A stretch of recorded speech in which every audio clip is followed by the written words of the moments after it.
जय श्री राधे कृष्णा। कैसे हैं आप सब? मैं सावित्री मावड़ी आप सबका स्वागत करती हूं अपने YouTube चैनल मावड़ी के ब्लॉग्स में। आज तारीख है 6 अक्टूबर 2021। आज अमावस्या है। इतने दिनों से श्राद्ध पक्ष चल रहे थे, तो आज श्राद्ध पक्ष का आखिरी दिन है आज।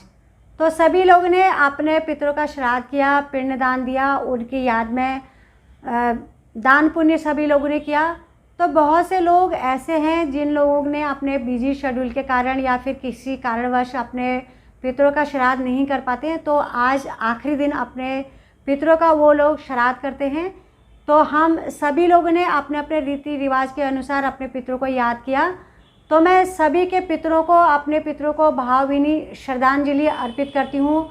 उनकी आत्मा को शांति मिले, उनकी आत्मा तृप्त हो, ये मैं प्रार्थना अपने पितरों को करती हूँ। तो पितरों का आशीर्वाद हमारे ऊपर रहे और उनकी छत्र छाया सदा हमारे साथ बने रहे, ये प्रार्थना मैं पितरों को करती हूँ और सभी पितरों को विदाई देती हूँ। और कल से नवरात्रे शुरू हैं। इन नवरात्रों को शारदीय नवरात्रि भी बोला जाता है और शरद नवरात्रि भी बोला जाता है। तो मेरे तरफ से आप सभी लोगों को बहुत बहुत हार्दिक शुभकामनाएं। और ये नवरात्रे में माता रानी आपके घर में सुख, शांति और समृद्धि लेके आए और बहुत शुभता आपके घर में आए, मैं माता रानी से प्रार्थना करती हूँ। और माता रानी का त्यौहार आप खूब खुशियों से मनाएं और माता रानी को खूब रिझाएं, माता रानी को खुश करें। और माता रानी को आप खुश रखेंगे तो माता रानी आपके घर में 100 गुना खुशियाँ लेके आएगी और शुभता आपके घर में लाएगी। और पिछले इतने दिनों से हम कोरोना की वजह से कोई त्यौहार नहीं बना पाए हैं और नवरात्रे नहीं बना पाए हैं। शादियां जो हुई वो उनको एंजॉय नहीं कर पाए हैं। और माता रानी से प्रार्थना करती हूँ कि माता रानी, जो हम इस कोरोना रूपी राक्षस से परेशान थे, उस राक्षस का आप खात्मा करना और सभी की ज़िंदगी में खुशियाँ आए, इस तरह सभी पर अपनी कृपा बरसाना। तो माता रानी के 9 दिन हैं। माता रानी सभी के घरों में 9 रूप में प्रवेश करेगी। तो अपने अपने तरफ से सब अपनी प्रथा के अनुसार माँ को रिझाएंगे, माँ की पूजा अर्चना करेंगे।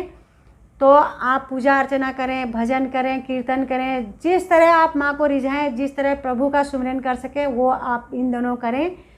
और इसके बाद जो है त्योहारों का सीज़न शुरू हो जाएगा। बहुत सारे त्यौहार आएंगे। अभी नवरात्रा चलेंगे, नवरात्रे में भी बहुत सारी खरीदारी होएगी।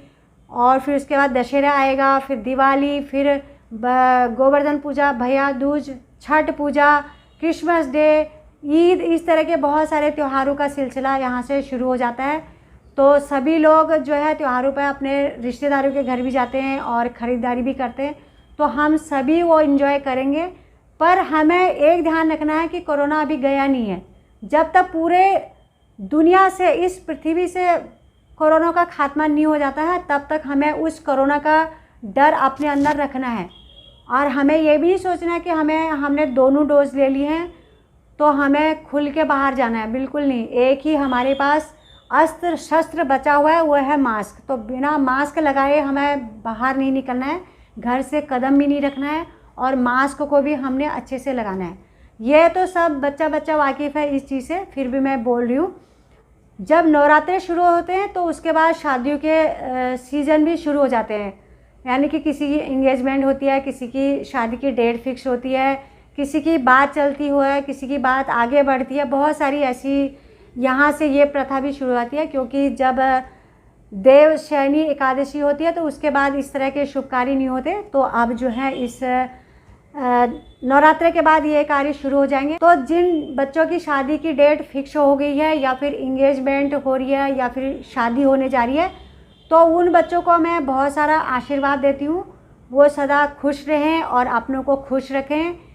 अगर वो खुश रहेंगे, अपनों को खुश रहेंगे, तो यह पूरी दुनिया उनको खुश नज़र आएगी। तो ये आशीर्वाद उन बच्चों के लिए मेरी तरफ से है। शादी का सीज़न है तो शादियों में जो है बहुत सारी ख़रीदारी करनी पड़ती है। शादी के लिए जो बहुत सारे इंतज़ाम करने के लिए बहुत दौड़ धूप करनी पड़ती है। तो वो सब आप लोग ध्यान से करें, अपना ध्यान रखें, अपने घर वालों का ध्यान रखें। और कार्य तो सारे करने पड़ेंगे, क्योंकि हम पिछले इतने दिनों से कुछ भी इंजॉय नहीं कर पाए हैं। ना बच्चे, ना बड़े, ना जवान, सब घर में रह के, कोई घर में रह रहा है, कोई मजबूरन अपने काम से बाहर जा रहा है। लेकिन अब जो है ये जो इतना बड़ा प्रहार इस कोरोना ने सब पे किया, वो दोबारा यहाँ लौट के नहीं आए। तो सभी लोग आप प्रार्थना करना, और हर त्यौहार को, हर जो भी शादी का है आपके घर में, या त्यौहार जो भी आ रहे हैं, उसको अच्छे से खुशियों से एंजॉय करना। तो आज की वीडियो मैं यहीं पर समाप्त करती हूँ। तो आप लोगों को मेरी वीडियो कैसी लगी कमेंट करना, लाइक करना। आप मेरे चैनल पर नए हैं तो मेरे चैनल को सब्सक्राइब करना। कल आती हूँ एक नई वीडियो के साथ, तब तक के लिए जय श्री राधे कृष्णा। भलू